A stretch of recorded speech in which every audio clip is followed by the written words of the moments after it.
into how you need to be structuring that. So before we get started, I just want to make sure that we've got Facebook logged off, phones are on silent, just so we make the most of this training. So my goal over the next 45 minutes to an hour is to give you an insight into how you need to think about structuring your rent-to-rent business. I know many of you have already started, so I'll be sharing with you a lot about the mindset aspect of shifting from 3K net profit per month to 15K net profit per month or more. I often find that a lot of people who do rent-to-rent, there's no in between. Either most people will get to 5K net profit per month and they won't go beyond that, or on the other side of the coin, you'll get people who are just absolutely annihilate you and go beyond 15K, 20K a month, like Carl Evans, Bookie's done really well, Sasha and Social doing really well as well. So what I see is there's a key difference between people who go out there and achieve those results and the ones that don't. And my goal in this webinar is to really show you the difference between what it might be looking like for you right now and what it can look like for you if you take the steps involved. So I've done a lot of things right, but obviously first I had to do a lot of things wrong. I would say I've done a lot of things right in the sense whereby I was willing to learn from my mistakes and I was engaged with why I got involved. I wouldn't say I was engaged with why I got involved every step of the way, otherwise I wouldn't have made the mistakes that I did. Now, I did a lot of things wrong. I spent a lot of time doing mundane, admin, time-consuming tasks. I didn't take the time to think about the high-value tasks of the business. I didn't measure efficiency in my business, and all these things were things that were holding me from growing to the next level. And after doing all this for 14 months, so this was like at the end of year one, I was on about £6,000 net profit per month and I was on 7 deals, had no business experience or any training. And I was at a stage whereby I knew I needed to take things to the next level. I'd been excited for too long by the fact that I'd replaced my minimum wage income and beyond, but I realized there was levels to it. Systems needed to be put in place because ultimately all I did was create a high paid job for myself. And that's not what I got involved for. It was for freedom. So I took at month 14, so I started in 2012, towards the beginning of 2013, I started to streamline structure and I took a step back and started highlighting my weaknesses and seeing what was holding me back moving forwards. And a lot of it boiled down to doing tasks that were not in my skill set, that could have easily been leveraged at a very low cost. And then I could have focused on what I was good at, which was striking deals with landlords. So here's what I discovered. I could have outsourced what I could not afford. Now, the reason I say I could have outsourced what I could not afford is because I was stuck in this mindset of, I can't afford to get an assistant on board right now. I can't afford to get a property manager on board right now. Let me just get one more deal. Let me just get 2 more deals, then I can pay for the property manager's wages. That's all BS as far as I'm concerned, because the problem with that is, whilst you're doing that, you're creating more work for yourself, which is taking you away from the cash flow task, which is ultimately stopping the business from growing. And then I remember it very clearly. It was a shift in mindset, which was the property manager is going to work for you for 30 days. The virtual assistant is going to work for you for 30 days before they get paid. And now if I've got a clear structure in regards to what they're supposed to be doing and they add value to the business, paying their wages is not going to be an issue. If the VA is finding deals and the property manager is closing them, there's going to be no issues here whatsoever. So I just made sure that I've got a structure in place to enable the property manager and the VA to do what needed to be done to help the business grow, which ultimately allowed me to do more innovative stuff, which I'll get to a little bit later in this training, in regards to how to strike deals with landlords and agents on a consistent basis. So the other thing I recognized was building the back end structure was key. I didn't really have much of a back end structure, to be honest, when I was on £6,000 a month. I mean, I had an accountant towards the end of year one, once the accounts were in a mess, and I knew I was getting good money coming in, but I didn't really know what was actually going on.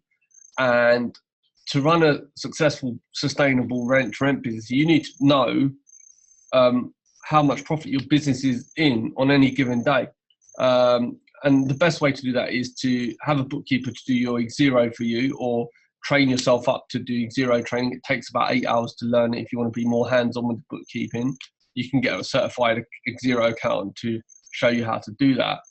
And then make sure you've got your financials in shape and you're getting a profit and loss sheet regularly. You're getting a balance sheet done. You're getting your cash flow forecast done, because that's ultimately going to allow you to budget, to work out what you need to do at the next steps. And you can see ahead of the game. You should be able to foresee the next 6 months, the next 12 months, because with that, you can then understand who you can take on, when you can take them on a full-time basis, etc.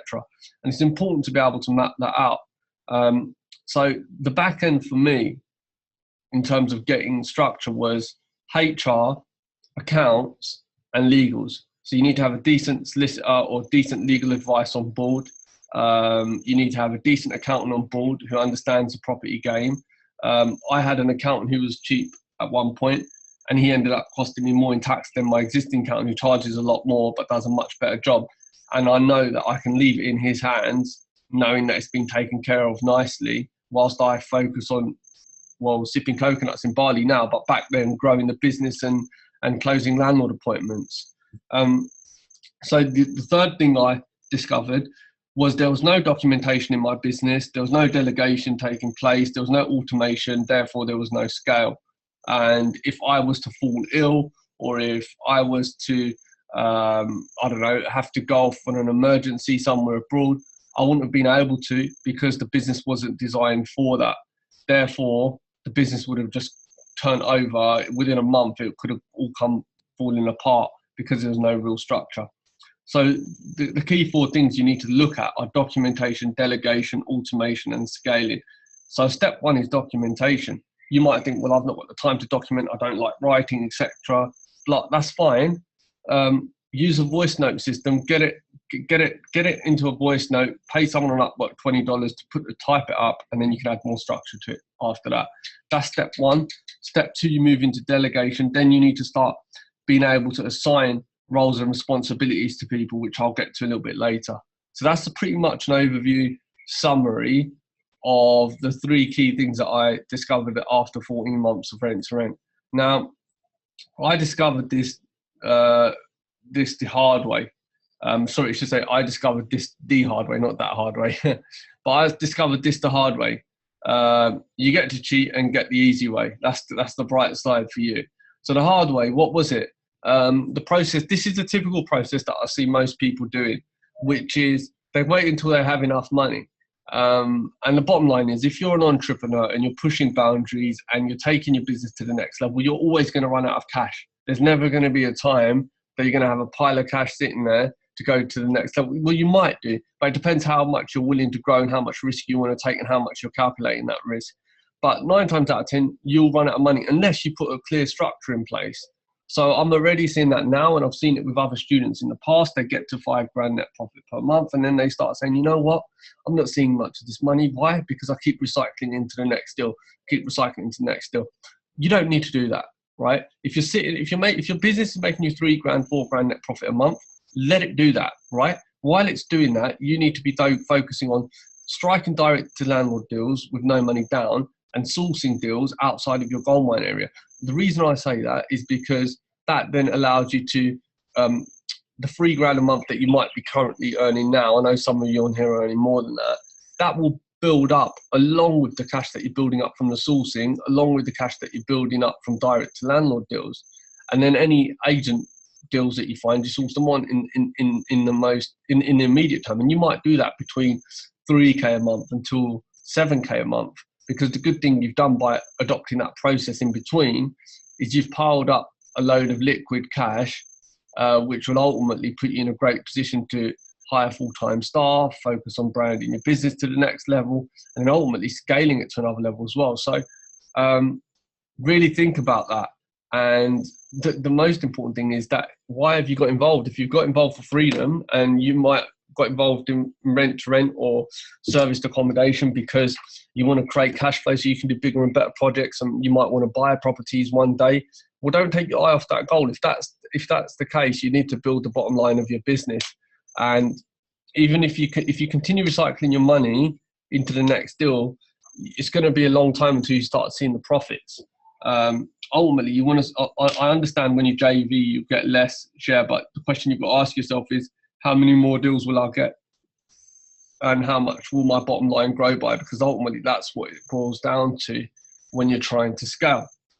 So, the other thing is, most people fail to recruit in positions of trust. One thing that I realised early on, the reason I was doing a lot of the running around when I was making £6,000 a month was because I was doing the running around. I thought no one could find tenants as well as I do. I thought nobody could find tenants as well as I do. And I felt that if I left it to somebody else to do, they're not going to get the right mix in the properties. Therefore, it's going to involve more evictions, more headache, more stress. So I held on to that task for a long time until I had a ha-ha moment, or an epiphany, if you like, which left me in a position whereby I realized that this isn't going to allow me to travel the world. This isn't going to allow me to do what I want to do when I want to do it. So I took step one, which was documentation. Documenting down exactly how I do the viewings, the process behind it, the way my mindset operates in terms of finding the right mix into the properties, how I vet tenants. And I've got that all down in clear-cut process. And then I put real-life case studies in there. And then I've made a quiz in alignment with that. So when I get a property manager, as part of their application process, they have to go through those hurdles before they even get a phone interview with HR. Then if they pass that phone interview, then they get a face-to-face interview, they get a 1 month probation period, then they're good to go. It's worth its weight in gold to put them through a few loops and hurdles before they start, because it'll save you a lot of nitty-gritty later on down the line. And this is one of the reasons a lot of property entrepreneurs don't have teams. And even when they're making 20 grand a month, they're still running around doing everything, because they've failed to take this part of the business seriously, which is ultimately recruiting people in positions of trust, which ultimately you need to start your business with the intention of making yourself replaceable. If you can build your business knowing that one day you'll become replaceable, then that's when you know you're going to have a systemized and streamlined business. Step 3 is being far too involved in the day-to-day running and rarely see the high value tasks. See, because you're so potentially stuck in the day-to-day running of going to view the potential properties, speaking to the agents, messaging the tenants on spare room, responding to the adverts, looking after the bookings, because you're so consumed in these day-to-day tasks, sometimes you fail to see the bigger picture, which is that you could have been spending that time building a rapport with a lettings manager who could give you 5 to 10 deals a month, for example. Ultimately, we all know that it's relationships that is going to help you to build your business. And if the quality of your relationships are affected as a result of being consumed in day-to-day running of the business, then ultimately you're holding yourself back massively. You could scale so much quicker if your focus was on relationships and the quality of those relationships, and the day-to-day tasks be outsourced to a virtual assistant and a part-time property manager to do the tenant viewings. If you are going to be hands-on, if there's any task you should be hands-on with, it should be landlord appointments and striking landlord deals. Everything else needs to be outsourced. And if it's not outsourced yet, you need to ask yourself why and what steps you need to take to do that. Because for as long as you're doing the day-to-day running of the business, all you've got is a higher paid job, and that's not what you're involved for. So you probably want the easy way that scales your business from 3k net profit per month to 20k plus net profit per month. And I know 3k is an understatement, because that's pretty much what some of you guys get in your jobs as well. But ultimately, I mean, I put a post up in a Facebook group the other day just to get a bit of an insight, and it seems to be that most people be happy between 5 to 15 grand net profit per month.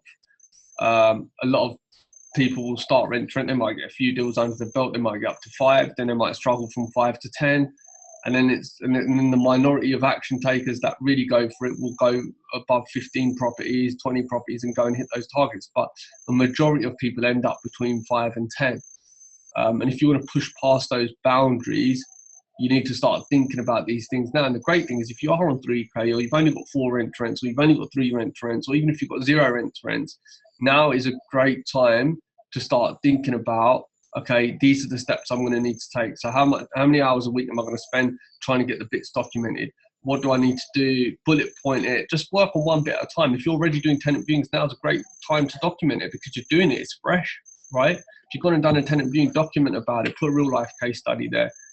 Make a voice note straight after you've done a viewing. Send that to a VA on Upwork and get a pile of voice notes done live whilst you're on the job. And at least you're out. At least the one benefit that's coming out of you doing the running around is that you're streamlining as you go along. If there's no journal taking place, then it's like it's just time consuming and a waste of time. So you need to be on top of it. So I want to show you how in the last 18 months I've doubled profits from 16 to over 34k net per month, and I didn't use any of my own money. And the way that I did that and the way that I've structured that is, like, first of all, I want to say these results are not typical. Whilst these results are quite extraordinary for many, I know from experience that these results have only become achievable as a result of three things, which is seeing the bigger picture, seeing roses when others are seeing thorns, and relentlessly working on optimization and automation. Now, what do I mean by seeing the bigger picture? It is not just knowing why you're involved, what's your angle, what's your USP, what are you doing differently, and how is that positioning you differently from the rest of the market? Because ultimately, like when people say to me, I'm going to send out a leaflet back to 1,000 and guaranteed rent, no voids, I say, well, good luck. You know, if that's as far as your marketing goes, then you're not being very, you're not positioned, you're not being very, it's not very, I mean, people say there's a lot of competition in this business. As far as I see it, there's not, because there's very few people who are actually being competitive in a relevant scenario. And what I mean by that is, yeah, there is a lot of competition in a sense where there's a lot of people doing rent to rent, but how many people are positioning themselves correctly? How many people are providing relevant marketing to the landlords, to the agents? How many people are genuinely creating win-wins, right? And that's what seeing the bigger picture is all about. What do I mean by seeing roses when others see thorns? It's seeing deals that other people don't see. I mean, typically, most people will end up on Rightmove, do a search based on their criteria, and if they don't find nothing, they'll say, all right, there's no deals today. And that's the typical approach across the board. But if you want to be able to see roses when other people see thorns, you need to be able to read between the lines, which is, okay, I can see and understand this property is let agreed, and it's already said that it indicates it's available for professional sharers, and it's available to take on as a company, or it's got 2 reception rooms or whatnot, but it's let agreed. So why are you not calling that agent? You think that you can't call them because it's not available, but there's many reasons you can call them. One being, you can ask them if they've got something similar available. 2 being, you can make a note of the fact that it's been let agreed and ask them when it got agreed. Then you know what you can even find out how long it was rented for. Therefore, next year, you know it's going to come available on I don't know, June 2017. You know, in May 2017 or April 2017, you need to start a marketing direct to landlord and speaking to that agent and building that rapport with them. So when that property does come available, you already know about it, and you can mention, oh, you know, that property you let out back then. What's the situation with that? When's that going to be coming available? You've got to look at the bigger picture. So many people just look at the small picture of, oh, Rightmove, there's no properties available today. But if you find properties that are let agreed, for example, build rapport with the agents, keep tabs on when they're coming available. By the time they do come available, they're yours. And that's how you've got to position yourself. And the way you've got to look at it is how fast has the last 12 months gone by. If you've lined up the best part of 8 to 10 deals like that, you're on your way, and it's a numbers game. To get 8 or 10 deals like that, you need to line up at least 30, 40 potentials, and then you've got the best part of 10 sitting there when they come available. So be on top of it, and then relentlessly work on optimization and automation. That I had to do it at month 14. I had to take 3 months out of business to do it because I weren't skilled. I didn't know any structure about how to do it. I had to learn from mistakes. I didn't have no guideline structure. But when I did do it, I got into the flow of it because I enjoyed it, because I had it all going on in my mind about how to run this business, but I just didn't have it on paper. But you can do it now. If you're in the trenches, you're doing the job, you're running around. What you first need to do is document. Then you need to start thinking about optimization as you grow. What do I mean by optimization? Say, for example, you've got a portfolio of, I don't know, 15 properties. Some of them are making $650 a month and others are making $950 a month. You might let go of the ones that you're spending more time on and start focusing on the ones that are more profitable, and then try and replace them with more profitable deals. So it's not necessarily that if you've got 30 properties that are making you, I don't know, let's say you've got 30 properties making you 20 grand a month, and you had the choice of having 30 that make you 20, or you can have 20 that make you 15. Most people will take 30 that makes them 20, but if the 20 that makes you 15 is more streamlined and it's more optimized, it makes sense to do that. So it's important to optimize your business as you grow and be aware of what steps you need to take to optimize, and then ultimately lead towards automation. So the 3 secrets that I'm going to share with you is knowing the profitability of each deal, which ones work best and why. That's so important. The second one is focusing on driving direct to landlord approach on the ones that work best. Yeah. So the deals that work best, you need to focus on a direct to landlord approach, and build a team and automate the process. Building a team is, I absolutely love building teams, and I get a buzz out of finding the right people, and the recruitment process. I thoroughly worked hard on our recruitment process to bring in top performers. And then further, you need to try and refine the process and then automate it, because that becomes a job in itself. Because as you start to grow, you've got a property manager on board, you've got a VA on board, they might be bringing results to the table. And then you're all of a sudden working in recruitment, trying to grow the team, put incentives in place. You need to be understanding the right type of interview questions. You need to be asking what kind of profiles, personalities you're looking for to fulfill these roles. And whilst you're doing all that, documenting it all down, then you need to start thinking about how you're going to automate that process, because you don't want to be doing that either. So secret 1, know the profitability of each deal, which one works best and why. So realizing it's not about the number of deals, but the way they are structured. So I spoke about that a moment ago. Realizing the £900 plus profit properties is all I needed. This was one of the first realizations I had, which was why I sold some of my existing deals to my property manager's mum. So I actually sold some to Emma's mum.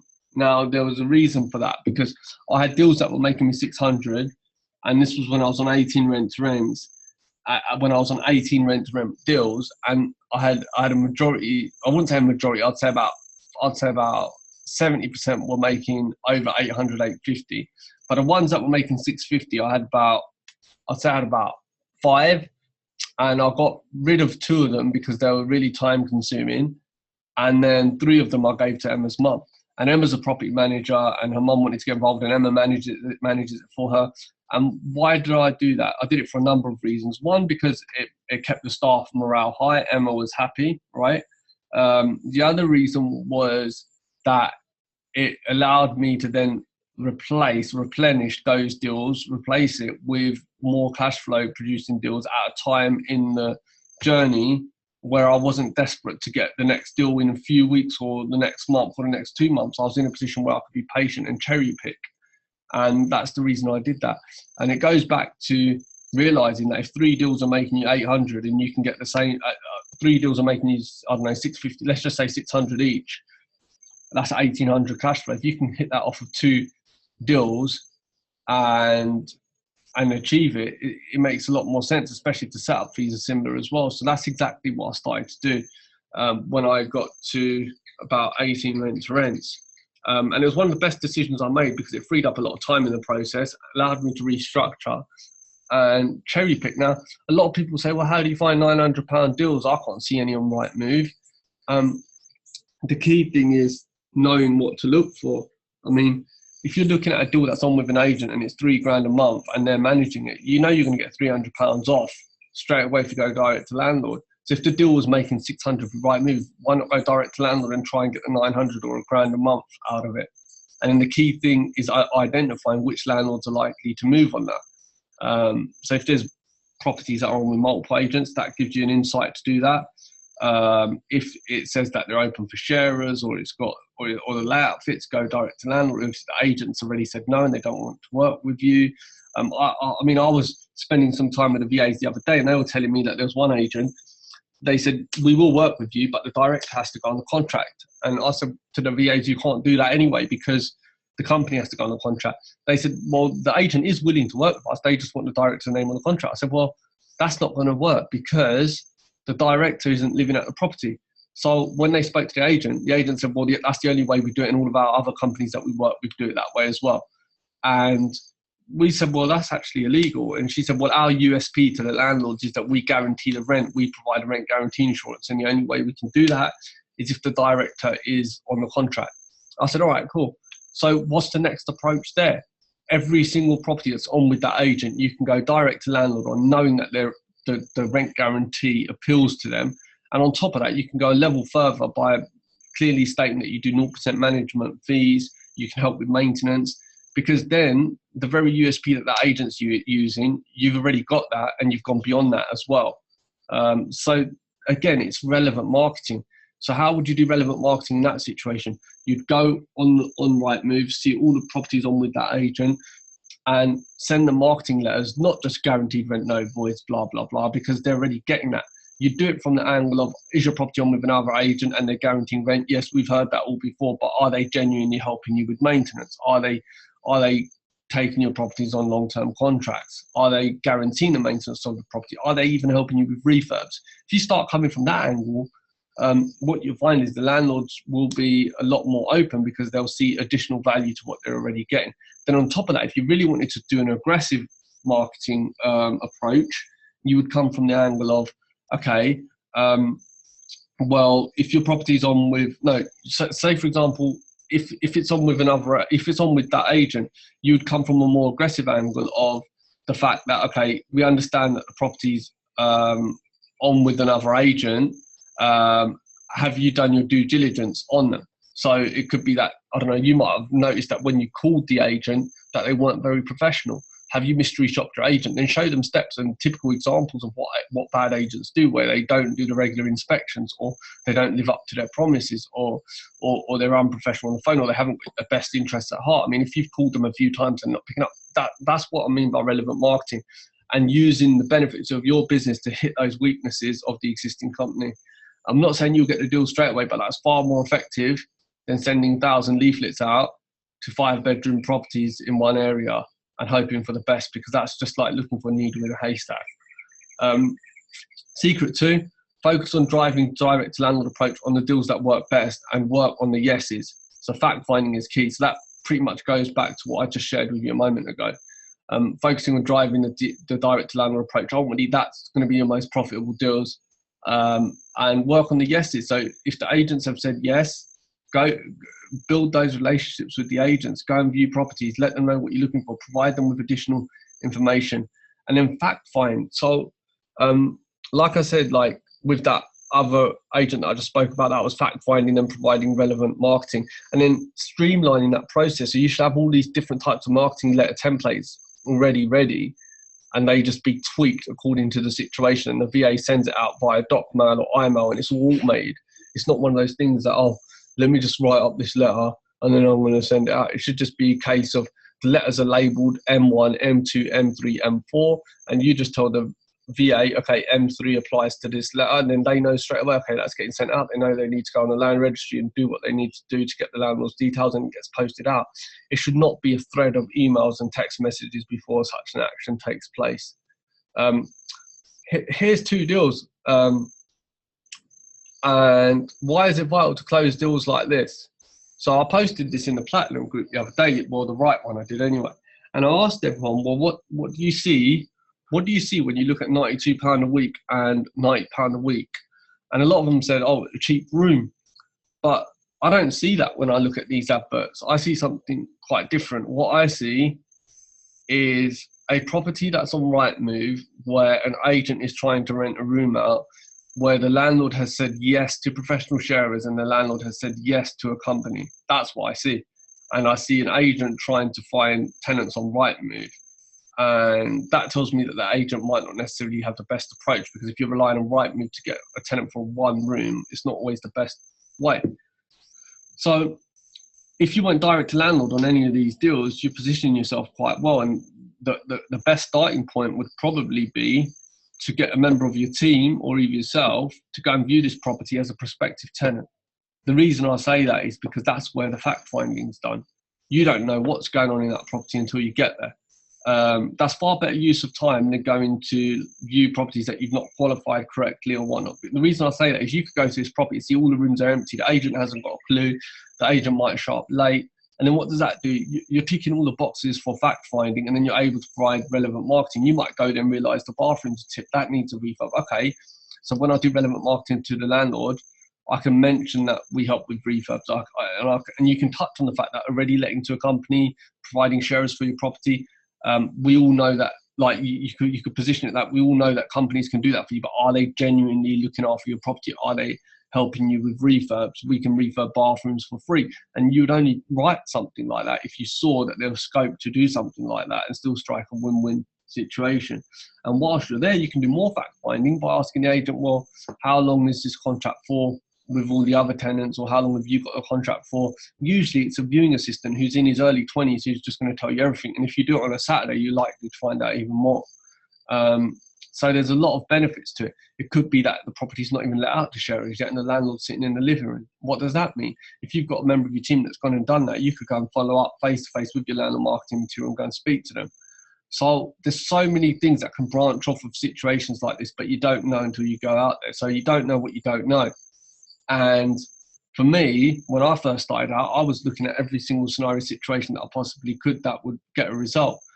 And you've got to be in it for the long game. I mean, even if that wasn't available, that will go in your CRM as a potential deal when this contract comes to an end, which is information that you would have found out as a result of viewing the property. Now, 90% of people who are doing rent to rent probably wouldn't even look at these at all. We actually have a systemised, automated process for deals like this. And we've actually struck about three deals Emma's done as a result of this. So it's important to be able to see that, recognise that, take the relevant action and do it in an automated way. Okay, secret 3, build a team and automate the process. Can I just get a little bit of interaction from you guys? If you want to drop any, like, just let me know, wave your hand in there, or say yes if you're enjoying it, or if you're not, just give me some feedback. That'd be great. Okay, I'm getting some hands raised. Thanks, Melissa, James. Yeah, that's great. Yeah, okay, excellent. So I want to talk about building your team and automating the process. Now, this for me initially was hard because I used to think that it was hard to bring people on because it's going to cost a lot of money, and how do you do it? You can't afford it at this stage. But it all boils down, like, on reflection, when I look back at how I built my team, it's always brought down to one thing, and it's confidence. And what do I mean by confidence? It's confidence in knowing that what you're doing is moving the business forwards. If you're confident, your confidence should come from knowledge of knowing that you're moving your business in the right direction. If you know you're doing that and you've got a clear-cut schedule process for the new team member and you've assigned their roles and responsibilities, you have no doubts that they're going to do a good job. And with that, you know that their wages are going to be afforded anyway. You're all right. You might keep a 1 month or 2 month buffer to pay their wages. Even a month is fine, provided that you've got a structure in place that you know is going to help them to move the business forward and be willing to hold the hand initially. So one of the biggest lessons that I've taken is assign roles and responsibilities, not tasks. The reason I say not tasks is because if you assign roles and responsibilities, what you'll find is they will take the initiative to self-generate the relevant tasks they need to do.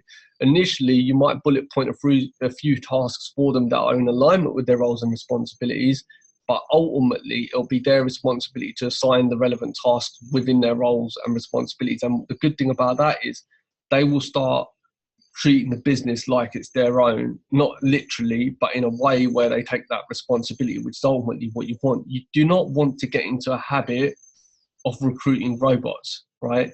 You might want to recruit a robot for deal searching, I don't know, but you don't need to recruit robots for building rapport with landlords, striking deals, going outside the box to go and knock on a landlord's door or a development. You don't need robots for those jobs. What you need is people who've got roles and responsibilities and clearly understand the framework for that and the do's and don'ts, and that's it. And you need to have a guideline structure. So the steps involved, personality profiling, know what you want. You should be able to know the type of person that you're looking for before the job advert even goes up. So once you've written your job advert, you've got the job description, that's not necessarily going to write in there what personality profile you're looking for, because if you did that, people would just cookie cut their response to you, and that's not what you're looking for. What you need to know is, am I looking for someone driven, passionate, confident, approachable, open, someone who can speak with landlords, someone who's bubbly, or am I looking for someone who can just get on with it, put their head down, prefers to work on their own, and is that type of role for that like that? So I don't know if it's virtual assistant, searching deals and calling agents, quite a mundane job. Then it could be, all right, this is the personality profile I need for that. It might be a single mum working from home. So you need to understand what profile you're looking for is initially, because then that will help you to find the right people. Ultimately, the first thing you need to do, if you haven't done this already, and I strongly encourage it, is write down the values and beliefs of your business, and even your own values and beliefs, because if your values and beliefs of your business conflict with your own life values and beliefs, what you'll find is that you're never going to be happy in your business. Once you know the values and beliefs of your business, knowing the personality types that you're trying to attract is going to be a lot easier, because you need to find them in alignment with the values. And then you need to be willing to weed it out as soon as you find out if it's not working. But ultimately, the best way is to have a robust recruitment process, so you can weed it all out during that process and hire top performers only. Step 2 is ask the right interview questions and use a scoring process. So you need to, the reason I say use a scoring process is you can automate this. So they fill out the interview, well, you can have 2 types of interview questions. First, they need to do pre-qualifying optional ones, which are scored, and then they get live interview questions on a phone interview. Then they have a face-to-face interview before a trial. That's pretty much the process. But ask the right questions and then qualify it. So they go through a few hurdles before they even get to talk to you. And that way, you know, you're going to be talking to people. The minute you pick up the phone, you're already 70% of the way there, because they've already gone through a few hurdles before they've even got to you. Step 3, assign trial task and understand their preferred learning style. It's important to understand their learning style, because somebody could be a great worker, they could be a top performer, but if their learning style is visual instead of audio, instead of listening, or they like to be showing hands-on, practical rather than reading a book or a guideline structure, you need to adapt the training for that person, or you need to recruit someone whose learning style fits in with your training process. That's the way you've got to do it. And then you've got to think, does that learning style of that person fit in with you or your manager who will end up managing them? Okay. So it's important to understand their learning style. And how do you find out? You ask them about their learning style in a number of ways through optional questions, which will ultimately confirm what their best learning style is. Step 4, understand their personal goals. If you don't know their personal goals, you might end up with a workforce that are not very happy or driven towards working with you. If you understand their personal goals, it puts you in a position to be able to integrate that with, it puts you in a position where you're able to integrate that with, it puts you in a position where you're able to integrate that with the goals of the business and ultimately create a win-win, because ultimately you want to be able to help them achieve their personal goals whilst they're working with you. Because if you're able to do that, you'll find that you've got you'll find that you've got a lot more bear with me, my chat box has come open, bear with me. You'll find that you'll be able to bear with me, sorry guys, I've just had this chat box come up. Okay. So what you'll find is you'll be able to integrate their personal goals into the business, and they'll be more fulfilled, and you can incentivize them with relevant tasks in alignment with their goals. So if you do X, Y, and Z, guess what? You can go on that holiday by that point. If you do X, Y, and Z, you'll get that car that you're looking for on finance or whatever it is. But it's important to do that. So you need to send them a goal structure sheet before they even on their induction. So you need to do an induction with them. Integrate their personal goals into an incentivized structure, allowing your business to fulfill their dreams. And in doing so, you reach your business goals. That's what I call a win-win. Not, oh, here's £10 an hour. This is what you're going to do. That's such a boring, mundane way of bringing someone on board, and they're not going to last long. Okay, so bear with me. I'm just trying to get this chat box. Bear with me. Okay. Okay, excellent. So the result is you'll get driven, committed individuals working collectively to grow your business to the next level. And that's what you want. You don't want and you've got to have the discipline as well to let go of, like, if you've got staff members who are driven and committed, and they're putting a great effort forwards individually, but they're not gelling with the team, and as a result the team have been affected, you need to take the right steps and make disciplined decisions. Although I'm very passionate about business and I'm very driven and I'm committed to what I'm doing, equally you've got to be able to make disciplined decisions and operate your business from an emotionless state of being, and make the right decisions when you need to, because if you can't, it's going to hold the growth back and it's going to put a ceiling on what you're doing. So always think about the team, think about the performance, measure the performance, put appraisals in place, make sure there's a solid incentive and structure in place. And I'll tell you what, you'll know if you've got a good incentive structure in place if your team are excited about it. If they're not, it means you need to further refine it. Until that's refined, there's no point in even firing more tasks at them, because what you're doing is you're laying this on a foundation of boredom, and that's not what you want. So the steps involved: find quality, follow up. So follow up when you're when I'm talking about when I'm talking about the steps involved, I'm talking about the steps involved overall in terms of building your business. You need to find quality deals, okay? You need to follow up, have a solid follow-up process. So you're going out there, you're doing the fact finding. I know it takes time, but these are time-consuming tasks that pay off. I mean, if you're going out there and you're following up and you're doing the stuff that other people are not willing to do, you'll get the results. If you're in full-time employment, you'll get an apprentice on board and they'll do it for you. With the government scheme, you'd only be looking to pay £4 an hour, and the government pay the difference. And you've got someone on 30 hours a week. You can get them to do all these nitty-gritty tasks. Measure efficiency, improve the efficiency, and scale what works. So if you're not measuring the efficiency, if you don't know how long it takes to do a property viewing 2 miles from your house, or how long it takes to actually do the viewing, or how long it should take to block message people on spare room in 1 minute, how many messages should be done, again, you're not getting the most out of your business because you've got no efficiency. And that once you've got efficiency in place, what you've got is quite a streamlined way of running your business. And that in itself is worth its weight in gold. So improve the efficiency. Once you've improved that, then start looking at scaling what works. And you'll know what works because it brings results, okay? So like when I was doing the properties that were on with just the rooms available for rent on Rightmove, we scaled that because it worked for us. And then we put a process in place that was streamlined for that, along with other areas of the business as well. And the result of this is increased profits by over 15K within 18 months. And I'm not saying that it's a get rich quick scheme. I know a lot of you guys are a lot more sensible than that to know that. My position was slightly different. As I mentioned, like I was on the best part of 16K net profit per month before I added another 15K to it, and that's including serviced accommodation, rent-to-rent deals with that as well. And what I'm trying to say here is that you can increase your profits massively just by taking the small steps that I've mentioned so far in this training. The key thing is to be committed to it and be consistent with your actions. Usually it's the consistent ones that go on to get the results. If you drop in and out as and when you feel, then you're just going to get those types of results as well. Next session, so I just want to give you a bit of an overview about the next session, which I'm probably going to be holding on Tuesday next week. I'll confirm the date. The details will go up into the Facebook group. But the next session, I'm going to be sharing with you in detail about what software to use and not use, why and when. Because I can give you an example. You don't necessarily need to have great software platforms straight away when you're growing from 0 to 5 or 6 or 7 properties. But I'll be sharing with you what you need to use, when you need to use it, and why you need to use it.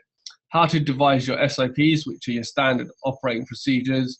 I mean, this for me was like mind-boggling, like creating SOPs, the guidelines for it, the structure for it. I didn't have a clue where to start. So I'll be giving you an idea of how you need to structure it, why it's important to have consistent SOPs across the board, and what they need to look like.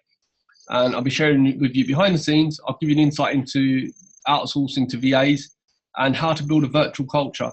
As many of you know, I have a virtual team. I used to have an office in Dartford when I used to live in the UK. Since I moved abroad, I set it up all completely virtual.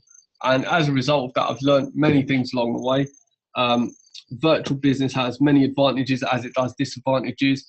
But the one unique thing that I felt that we've achieved in our business is we have created a virtual culture, and I'm going to give you a bit of an insight into what that looks like and how you can build it, and the beauty of building it, because it saves you so much money because your overheads are minimal in terms of not having to pay for office expenses, etc. And ultimately how to grow without bottom line syndrome. Now, what do I mean by that? Bottom line syndrome is that, like, you guys might end up on 4 or 5 grand a month and you're recycling your money into your next deals. You're low on cash and you're finding deals. What do? I mean, I've touched on it today in a sense of you can source deals, or you can JV, and you can take direct to landlord deals. I'm going to go in a lot more depth in the next session about how you can prevent bottom line syndrome. I mean, one of the ways I was able to prevent bottom line syndrome was because I focused on what worked and built the bottom line of the business, which for me was direct to landlord approach, sourcing deals outside of my gold mine area, and seeing things that other people weren't seeing, and working outside the box and going full out at it. So that's pretty much it for today's session. I do want to we've got like the best part of 5-10 minutes left, so I hope you've taken a lot of value from today's training. If you've got any questions, feel free to fire them in the questions box or the chat box, and I'll handle them now.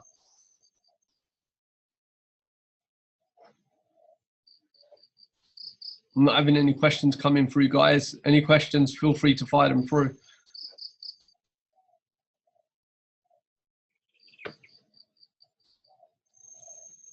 Can you guys hear me?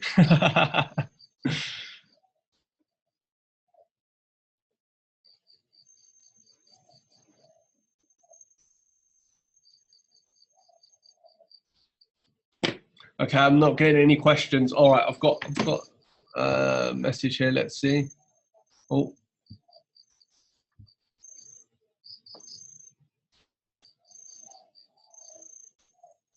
Okay, James, I'm pleased. I'm getting a lot of positive comments here, so I'm glad a lot of you guys have enjoyed it. Tony, Range, James. Tony's asking what's the best method for going direct to landlords. I would say it depends on your area, but ultimately, if I was to give you a framework, it'll be along the lines of relevant marketing, which is first do the fact finding on the deal. And once you've done the fact finding on the deal, devise a relevant approach based on that situation.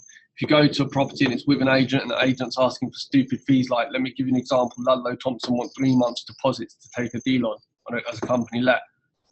So if we see a deal with that and our property manager goes and sees it and sees that the property needs a bit of work doing, she'll mark it directly to the landlord and offer to spend up to 5 grand helping them refurb, knowing that, well, it would have cost about 12-13 grand just to pay the 3 months deposit they wanted anyway. So you pay 5 grand to help them refurb it, take a long-term contract on, pay no deposit, pay the rent in arrears, and you've got a deal for 5 grand. So it's just structuring it, but ultimately you're not always going to get it that way, because some landlords will be adamant they want the deposit. It's all done on a deal by deal basis, but ultimately the key thing is to know all the different ways of doing it and then applying the right method to the specific situation. But in order to get landlords on board, I would be trolling Rightmove, speaking to agents, doing fact finding, seeing which agents are charging stupid fees, going direct on those, which agents have said no and completely don't want to work with us, understanding what the agents' USPs are, what can we do to position our USP differently to theirs, and also provide above and beyond what they're providing. But equally, you don't want to burn bridges with agents that can do a good job for you. So it's about getting the balance right. Okay, I'll give it 1 more minute or 2 more minutes. I'm not getting any questions coming through. Feel free to fire your questions through, guys. I mean, I've taken this hour out for you to give you as much value as I can. I hope you can see the value in what I've shared with you. And this webinar was exclusively for you guys. I wouldn't share this outside the community because I don't want everybody adopting our approaches. But ultimately, as I said, it's very clear. It's there for you to follow, take the steps, do it consistently, and make it happen. Okay, brilliant. I'm going to wrap up there. If in the meantime you've got any questions, feel free to reach out, let me know. And And as I said, we'll probably run next week's session on Tuesday at 10 o'clock UK time. I will be back in the UK towards the last week of April. We've got the serviced accommodation event on the 28th of April. If you want more information on that, feel free to reach out to events@petersing.co.uk. We are going to do the dinner, the community dinner on the 27th of February, and it'll be held at Camden Town, not far from the tube station. So if you haven't already booked on for the dinner, we've got a few spaces left. Tickets are £45. Feel free to either drop myself a Facebook message or email events@petersing. We can get you booked on for the dinner. It'd be great to connect with some of you guys at the dinner face to face. I know some of you have not met for a long time. Yeah, Rand, it's on the 27th of April. That's the community dinner. And then we've got the workshop 28th to the 30th. So the dinner is being held at Camden Town. What I'll do is I'll make sure you guys will email the link again via email later today for the dinner. And other than that, I'd just like to say thank you for investing your time in your growth. And now, if there's ever a time to go out there and take your businesses to the next level, it's now. April to August, September are the best times to strike deals. Do it consistently, do it relentlessly, put your head down, get on with it, make it happen. And then come October, November, even if there's not many deals on, you're fine because you're a little bit ahead of the game.